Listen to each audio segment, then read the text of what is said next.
Salam, salam damai sukacita daripada Tuhan Yesus bagi saudara yang ada di sana. Pada kesempatan ini saya akan menyampaikan kebenaran firman Tuhan untuk kita. Biarlah firman Tuhan ini bisa menguatkan kita, meneguhkan kita, iman kita kepada Tuhan Yesus. Namun sebelumnya mari kita bersatu dalam doa. Bapa di sorga, terima kasih, hamba bersyukur pada saat ini Tuhan berikan kesempatan bagi hamba untuk memberitakan firman-Mu bagi setiap anak-anak-Mu yang ada di luar sana yang akan mendengarkan, menyaksikan program channel YouTube yang ada ini. Tuhan memberkati dalam proses penyampaian, urapi hamba dengan kuasa Roh Kudus-Mu. Berkati hamba, beri hamba hikmat kuasa daripada Engkau Tuhan, agar segala sesuatu yang hamba beritakan semuanya berasal daripada Engkau. Berkati semua anak-anak-Mu yang akan mendengarkan, yang akan menyaksikan firman-Mu ini, agar mereka juga dijamah hatinya untuk mengalami pembaruan hidup sungguh-sungguh di dalam Engkau ya Tuhan. Tuhan, terima kasih, ampuni dosa hamba jika banyak hal yang hamba lakukan tidak berkenan hadapan-Mu. Layakkan hamba untuk menyampaikan firman-Mu pada saat ini ya Tuhan. Segala kuasa kegelapan, kuasa iblis yang bentuk apapun, hamba hancurkan, patahkan di dalam nama Yesus Kristus Tuhan. Roh Kudus-Mu yang berkuasa atas setiap firman-Mu. Dalam nama Tuhan Yesus hamba berdoa dan bersyukur, haleluya. Amin.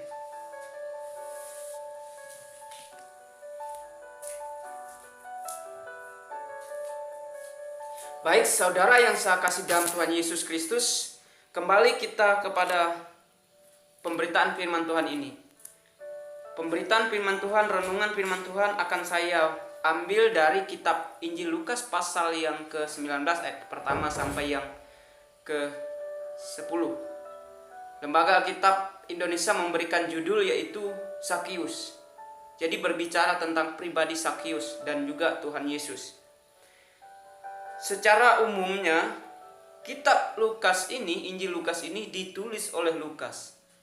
Lukas adalah seorang dokter non-Yahudi yang Tuhan panggil, yang Tuhan percayakan untuk menulis Injil Lukas dan juga kisah para rasul. Kitab ini ditulis dan ditunjukkan kepada anak Tuhan yang bernama Theophilus.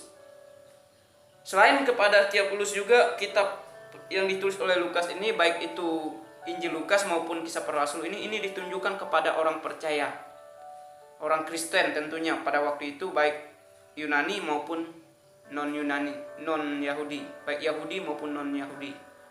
Saudara yang saya kasih dalam Tuhan Yesus Kristus, secara keseluruhan kita lihat kitab Injil Lukas ini berbicara tentang kepribadian Tuhan Yesus.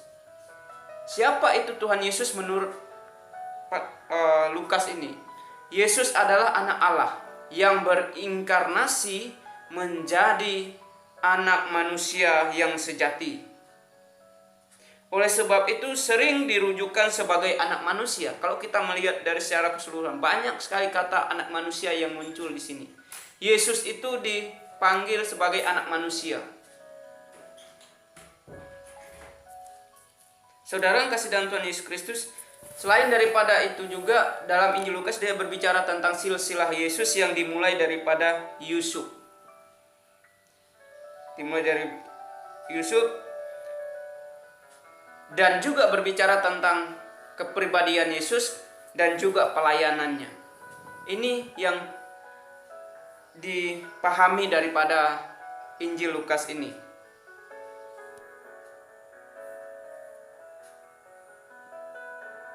Saudara yang kasih dalam Tuhan Yesus Kristus, bahwa pentingnya pemulihan iman kepada Allah yang benar dalam kehidupan kita. Pentingnya mengalami pemulihan iman kepada Allah yang benar dalam kehidupan kita. Mungkin selama ini kita belum menemukan Allah yang benar dalam kehidupan kita. Mungkin selama ini kita masih sembarang percaya kepada Allah yang tidak kita kenal. Tetapi melalui firman Tuhan ini saya akan membagikan, saya akan mengingatkan, saya akan berbagi firman Tuhan ini bahwa bagaimana Sakius ini mengalami pemulihan iman kepada Allah yang benar. Mengapa pentingnya kita itu mengalami pemulihan iman kepada Allah yang benar? Siapa Allah yang benar yang dimaksud? Allah yang benar adalah Yesus Kristus. Tuhan Yesus itu adalah Allah yang benar. Tuhan Yesus itu adalah Raja di atas segala raja. Tuhan Yesus adalah Juru Selamat. Maka kita perlu mengalami pemulihan iman kepada Dia, seperti Zakheus ini. Saudara yang sekasih dalam Tuhan Yesus Kristus, bagaimana caranya untuk kita bisa mengalami pemulihan iman kepada Tuhan Yesus? Ada beberapa kebenaran firman Tuhan yang akan kita pelajari dari teks Injil Lukas pasal 19 ayat yang pertama sampai yang ke-10 ini. Yaitu tentunya kita belajar dari pribadi Zakheus ini. Dia mengalami perjumpaan secara pribadi dengan Tuhan Yesus. Dia mengalami pemulihan iman kepada Tuhan Yesus. Sehingga di akhir pemulihan iman yang dia alami itu, ada keselamatan yang sudah Tuhan berikan bagi dia dan juga bagi keluarganya. Dan ini saya mau ini terjadi kepada kita juga, supaya kita juga mengalami pemulihan iman yang sungguh-sungguh kepada Tuhan Yesus. Karena Yesus adalah Allah yang benar. Yesus adalah Tuhan, Yesus adalah Juru Selamat. Jadi kita harus sungguh-sungguh mengalami pembaruan iman kepada Tuhan Yesus.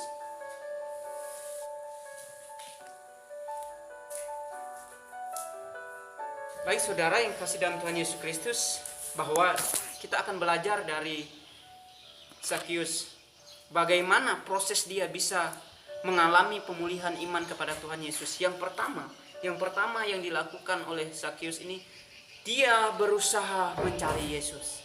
Ketika dia mendengar berita Yesus datang ke kota Yeriko pada waktu itu, Zakheus ini berusaha mencari, berusaha mendapatkan Tuhan Yesus itu. Kelemahan pada Zakheus adalah dia orang yang pendek. Di ayat yang ketiga itu, dia orang yang pendek. Tetapi kelemahan, kekurangan fisik yang tidak membuat dia sulit untuk berjumpa Tuhan Yesus bukan membuat dia putus asa. Tapi dia berusaha mencari cara. Cara yang dilakukan, dia memanjat pohon ara. Dengan memanjat pohon ara itu, dia berjumpa dengan Tuhan Yesus.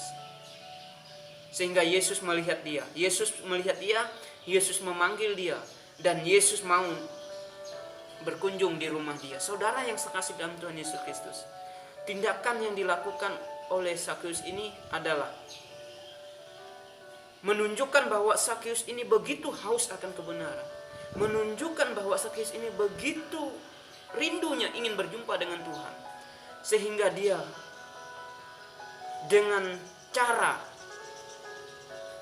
yang seharusnya itu tidak masuk akal, seharusnya itu suatu bahaya bagi dia memanjat pohon ara. Seharusnya itu membuat dia malu memanjat pohon ara untuk bisa melihat Tuhan Yesus.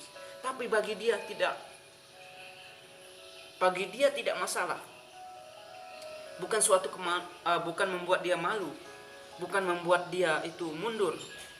Tapi dia lakukan itu hanya demi melihat Tuhan Yesus.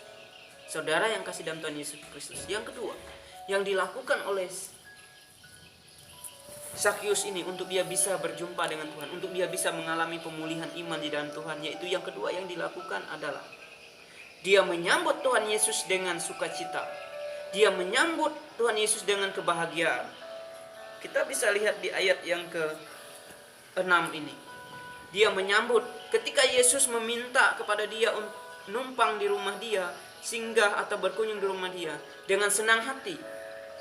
Dia meninggalkan pekerjaannya, kesibukannya sebagai pemungut cukai itu. Dan dia pulang, dia membawa Yesus bersama muridnya di rumahnya. Menyambut dengan sukacita.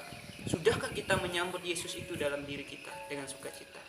Yang ketiga saudara, yang ketiga yang dilakukan Zakheus ini untuk dia bisa mengalami pemulihan iman kepada Tuhan Yesus. Yang ketiga dilakukan, dia bertobat.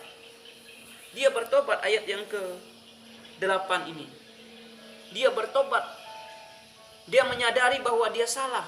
Dia menyadari bahwa pada saat itu dia banyak melakukan kesalahan. Pekerjaan sebagai pemungut cukai itu dia banyak lakukan hal yang tidak benar. Dia banyak melakukan kecurangan. Sehingga dia sadar apabila dia melakukan perbuatan dosa, dia pernah memeras kekayaan orang. Dia kembalikan 4 kali lipat kepada orang miskin dengan harta yang dimiliki, dengan uang yang dimiliki. Dan dia lakukan itu. Benar-benar dia lakukan. Benar-benar dia lakukan. Dia membagikan hartanya itu, uang itu kepada orang miskin 4 kali lipat. Saudara, begitu luar biasa. bahwa iman Sakyus kepada Tuhan Yesus itu bukan iman yang biasa, tapi iman yang sejati. Pertobatan yang dimiliki, yang dialami oleh Sakyus ini adalah pertobatan yang begitu luar biasa, yang berkenan, yang di hadapan Tuhan. Saudara yang sekasih dalam Tuhan Yesus Kristus, yang keempat saudara, yang keempat tindakan yang dilakukan oleh Sakyus ini, yang keempat adalah dia mengalami lahir kembali. Dia mengalami lahir baru di dalam Tuhan. Bukti daripada lahir baru Sakyus kepada Tuhan itu adalah dia melakukan perbuatan yang benar untuk Tuhan. Secara khusus dia membagikan hartanya, dia memberikan hartanya kepada orang-orang miskin. Itu bukti imannya, itu bukti daripada bahwa Sakyus mengasihi Tuhan Yesus. Saudara, demikian sebaliknya, bahwa semua yang terjadi di dalam kehidupan Sakyus ini itu sudah dalam rencana Tuhan. Yesus melihat, Yesus memanggil Sakyus, dan Yesus menumpang di rumahnya. Pandangan orang-orang banyak pada waktu itu, pandangan orang Farisi, Sakyus ini orang yang berdosa, yang tidak layak seharusnya Yesus numpang, Yesus berkunjung di rumahnya. Tetapi bagi Yesus, Yesus mengasihi. Keberdosaan Sakyus itu membuat Tuhan Yesus itu mau hadir di rumahnya. Dan kehadiran Tuhan Yesus di rumahnya membuat Sakyus bersama keluarganya itu dipulihkan oleh Tuhan, diselamatkan oleh Tuhan. Saudara yang sekasih dalam Tuhan Yesus Kristus, bahwa mari kita belajar daripada Sakyus ini. Dia memiliki iman yang luar biasa. Dia memiliki akibat daripada pemulihan iman yang dimiliki oleh Sakyus kepada Tuhan Yesus. Dia diselamatkan oleh Tuhan. Ayat yang 9 ini, kata Yesus padanya, hari ini telah terjadi keselamatan pada rumah ini, karena orang ini pun anak Abraham. Jadi dia diselamatkan. Pemulihan iman, pemulihan harta kekayaan terjadi di tengah-tengah kehidupan Sakyus pada waktu itu. Jadi pemulihan harta, pemulihan iman, pemulihan keluarga terjadi akibat daripada tindakan Sakyus ini yang begitu luar biasa. Ingat saudara yang sekasih dalam Tuhan Yesus, pentingnya kita mengalami pemulihan iman yang sungguh-sungguh pada Tuhan Yesus, supaya kita juga mengalami pemulihan keselamatan daripada Tuhan Yesus seperti Sakyus.